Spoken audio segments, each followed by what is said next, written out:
திருப்பதியைப் போலவே பக்தர் கூட்டம் இருக்கும் புதிதாக கட்டப்பட்ட கோவிலை பற்றி பார்க்கலாமா? இந்த மாதிரி ஸ்பிரிச்சுவல் வீடியோக்கு நம்ம சேனலை சப்ஸ்கிரைப் பண்ணிக்கோங்க.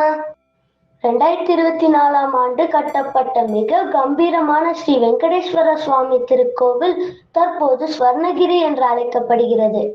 இக்கோவிலின் பொன் தகடுகளால் வெய்யப்பட்ட கோபுரங்கள் ஒளி வீசி ஜொலிப்பதால் இப்பெயரை பெற்றது. இக்கோவிலின் கருவறையில் தெய்வீக சக்தி பொழிந்து நிற்கும் 12 அடி உயரமுள்ள பிரம்மாண்டமான ஸ்ரீ வெங்கடேஸ்வரர் திருவுருவம் முக்கிய சிறப்பம்சங்களில் ஒன்று. சுமார் 1500 கிலோ எடையுள்ள மிகப்பெரிய வெண்கல மணி ஆகும். மற்றொரு பிரமிக்க வைக்கும் ஈர்ப்பாக ஒரே கல்லில் செதுக்கப்பட்ட 40 அடி உயரமுள்ள அனுமான் திருவுருவம் இங்குள்ளது. திருப்பதியில் உள்ள பங்காரபாவி என்னும் தங்க கிணறு போலவே இக்கோவிலிலும் ஒரு தங்க கிணறு அமைந்துள்ளது. ஸ்வர்ணகிரி கோவிலுக்கு சென்று மகிழ்ச்சியாக வாழுவோம்.